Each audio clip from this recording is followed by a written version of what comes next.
All right. Oh, there's two of me. Interesting. No, it's fine. Just, we're good. This is just, it's kind of cool, actually. All right. Oh, wow. Okay, neat. Great. Wonderful. All right. So, now we are going to learn how to do some shit in Unity. Okay? Step one, notice that I'm using a beta version of Unity. The reason for this is because I'm using the lab renderer, which at the time of this recording was only available to Unity 5.4 beta edition. When you're watching this video, it's probably available in the standard edition, so you won't need to worry about this. That being said, disclosure. Okay, we're going to open Unity and we're going to start a brand spanking new project. Okay, and we're going to call this Taylor is Nice. Okay, and we're going to create that project. And we're going to wait for it to load. And we're in our project. Okay, great. Hopefully, okay, we're still sharing here. Good. I just wanted to get rid of my little picture in my window. Okay, so Taylor is Nice is up and running. All right, so we are not going to need the camera because we're going to be doing virtual reality.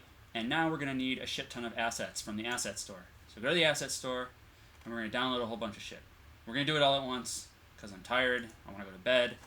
First thing we're going to need is the Steam VR asset. This is the backbone to any virtual reality Unity project. It is what lets shit get done. Okay, update. Sure. Great. Import. Wonderful. There it is. I want to accept everything, and I made the right choice. Great. Okay, so now we're going to go and get another asset called ProBuilder Basic.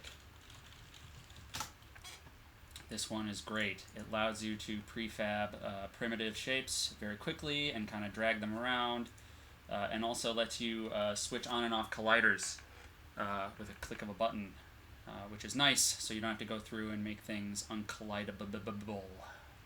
Alright, import. Wonderful. Not wonderful. It's taking a long time. Okay, well, while that's going on, we can look for another asset. No, we can't. Alright, so the next thing we're going to want to get is the lab renderer. And this is what Valve uses to make their games pretty in virtual reality. Import that. And now it's probably going to ask me if I want to accept a whole slew of settings. It may not. I'm not sure if they've added the Valve renderer, the lab renderer into Steam VR yet. I think at some point in the future it'll all just be one plugin. But now it is not. So we're going to use all recommended settings. Great. So to get around and stuff, we're going to be using something called the Vive-Teleporter. Now, for whatever reason, this is not available in the asset store, and you're going to have to slog your way over to GitHub and get it. Okay? And here's where you can get it. It's made by a guy named FlaFla2, and it is just called Vive-Teleporter. And the instructions for having to install it are on here, so you can just simply follow the instructions, and it's really easy. You can download it as a zip file, or you can open it in GitHub Desktop if you are a programmer person. I am a programmer person of sorts, so I have it in GitHub Desktop, which is right here. You can also see I've been fooling around with Newton VR, but we're probably not going to get to that in this tutorial because, as I said, I am tired, and Newton VR tends to be somewhat problematic if you don't know what you're doing, like myself. Okay, anyways, Vive-Teleporter, it's here. This guy hasn't worked on it for a month, so I'm guessing that unless he gets back to it, this is probably going to be superseded by something else that works better. But for right now, it's what I like, so I'm using it. Another one that you can use is the, I think, called Unity VR Toolkit. I know the guy who made that, or compiled that, has reached out to this guy, and he's like, nah, I don't really want to work with you.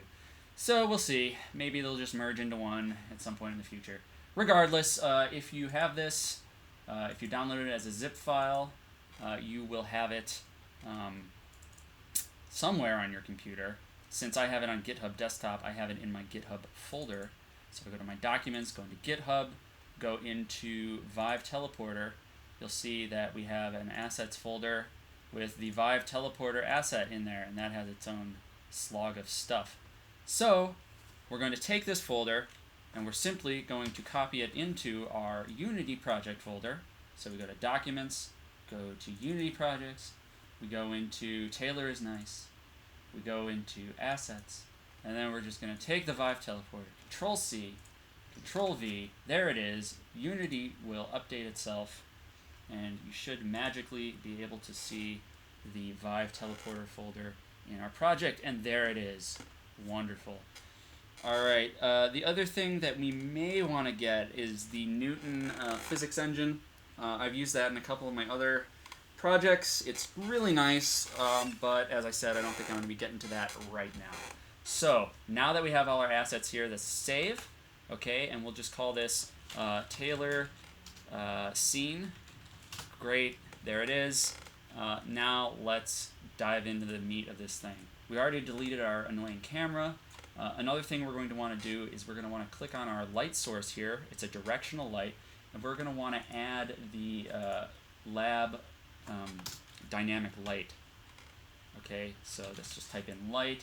It's the Valve real-time light. Okay, this is how things become pretty somehow. Also, we're going to want to go into our preferences. No, we're not. We're going to want to go into our project settings. Then we're going to want to go to quality, and we're going to want to turn off shadows because the Valve lab renderer is going to be handling all our shadow stuff. Another thing is make sure you don't have any other virtual reality plugins installed. I think this just uses the OpenVR toolkit or whatever the hell it's called. It's what everything uses. I don't even know of any other VR stuff, so you're probably fine in that respect. Anyways, let's get started. Okay, so tools, ProBuilder Basic. We're going to want to make a new ProBuilder Basic window, and we're going to want to dock that here. Let's create a new shape. Let's make a cube. You could make a quad, which would probably save on triangles. However, we're in VR, and people like to stick their heads through things, so I like to use cubes. Let's make this 20 by 20. Great. You'll notice if you're new to Unity that the X, Y, and Z dimensions are kind of not standard. At least in every sort of math, program I've been using, Z always tends to be up and down or vertical, and in this it's not. It's horizontal or depth, which kind of can throw people off. I always catch myself doing 20-20 and then end up with some sort of vertical cube square thing. Whatever. Okay, here's our wonderful cube. Let's put this at 0, 0, 0. Actually, I lied. Let's put this at -10 and then 10. So our guy is going to be right in the center when we inevitably drag our camera rig onto the scene. Okay, so we have our nice little thing to walk around on there. So now we're going to go to the Steam VR folder. We're going to go to prefabs, and we're going to get the camera rig, and we're just going to drag that sucker into our hierarchy. Doesn't matter really, I think, where you put it. And you'll see that it's already at 0, 0, 0. It's right where we want it. Great. Perfect. All right. Let's save. And next thing we're going to do is we're going to get some navigation in here. So we're going to go into our assets, and we're going to go to the Vive-Teleporter, and we are going to go to prefabs, and we're going to put a nav mesh component into our scene. It doesn't matter where you put it. We are then going to go to navigation, and we are going to go to bake, and we are going to change our agent radius to 0.1, so it's a little finer. By the way, this is what Unity uses so that artificial intelligence, bots and whatnot, can navigate your levels. You'll see there's things like jump height and drop height. But this plugin, or this asset, takes that Unity ability and uses it for VR teleporting. So it's a bit of a hack. I have a feeling Unity will probably install some sort of standard to do it in the near future. But for right now, this is how it's done, at least with this plugin. I think the Unity VR Toolkit does something different. Whatever. Anyways, here we are. What we're going to do is we're going to make sure that this is a static object, okay, which means that it's not going to interact with everything. So if something is static, generally you can think of it as not moving. You know, it's like a rock, okay? Physics objects are like if you had a tennis ball in your game, right? That would not be static. That's bouncing around. Now there's different types of static. There's physics static. There's visual static. I think that's just called occluder. And there is navigation static. And we want navigation static. We want to say this thing is not going to be walking around our scene. So now that this is static, we can go back to navigation and we can click bake.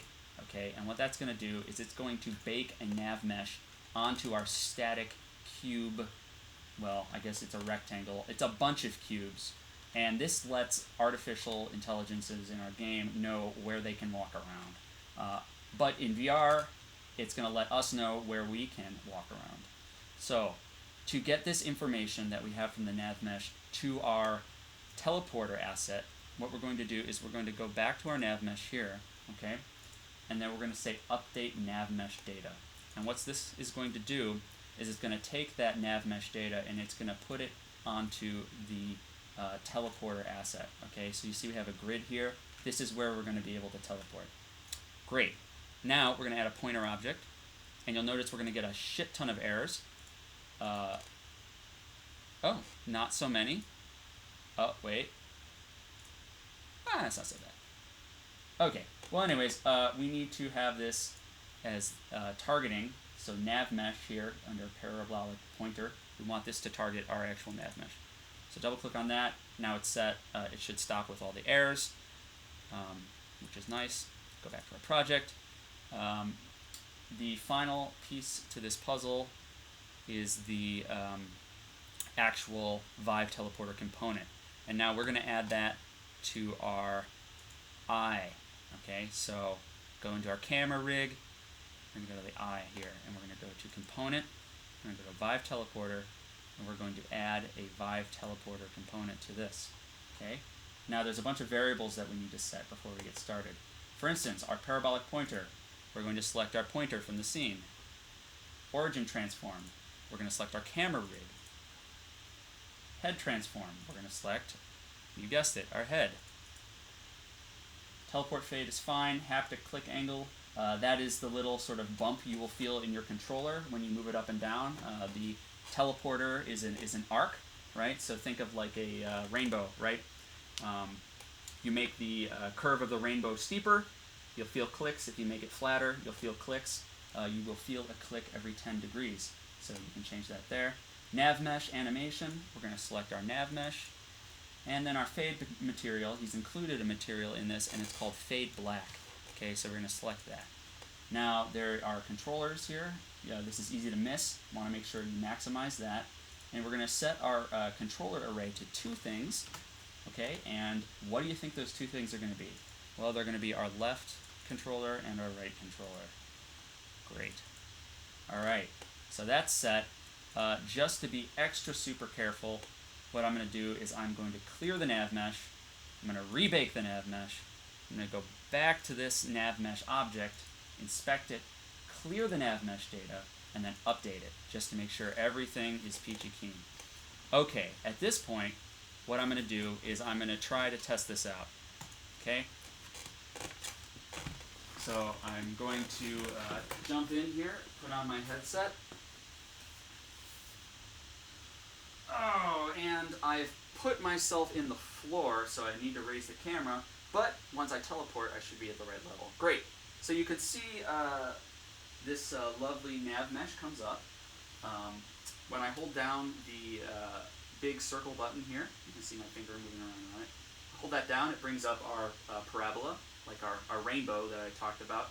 And I'm feeling clicks in my controller when I move it up and down, so that's that haptic feedback we were talking about.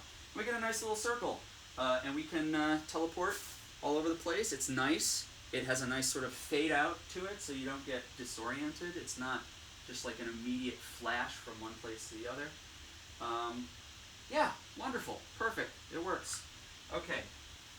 Next step, we want to add the lab renderer to this so things aren't quite as bright and garish. Oh yes, also we're going to move our camera rig up just a smidgen so it's not quite so annoying. So we're just going to put that at 1. Okay. So hopefully that will fix things. Let's just test it really fast because I think the thickness of those cubes are 1 meter. So I should now be, yeah, okay, yeah, this is good. You'll notice it's slightly too high. I think that's just a calibration problem on my end when I set up my room. But you'll see the nav mesh is right on the surface, and that's right where we want it. And I'm right on the surface. Even when I teleport, though, you see I'm still hovering slightly above the ground. That's just me being sloppy setting up my room, probably. Okay, so that all works. Now what we are going to do is we're going to go out of the matrix and we are going to get our lab renderer working. So this is a really simple process. I've already turned off dynamic shadows. And I've also, I believe, added the real-time light component here. So the last thing I need to do is I need to update my textures, okay, update my materials to Valve shaders. So really all you do is you go up here to Valve, Shader Dev, and then you convert all your active materials to Valve shaders. It's very simple, and we're done. Okay, so now things should look a little less bright. I doubt you will be able to tell any difference just by looking at my screen, but I certainly can tell that things are a lot more subdued and a lot more smooth. It's quite nice, actually. All right, and yeah, the teleporter works with both controllers, and there we go. All right, so I guess the next step would be to show you how to add blocks and things that will block your teleporting. The way you accomplish that is you would be using ProBuilder Basic, and you would create objects to be colliders, okay?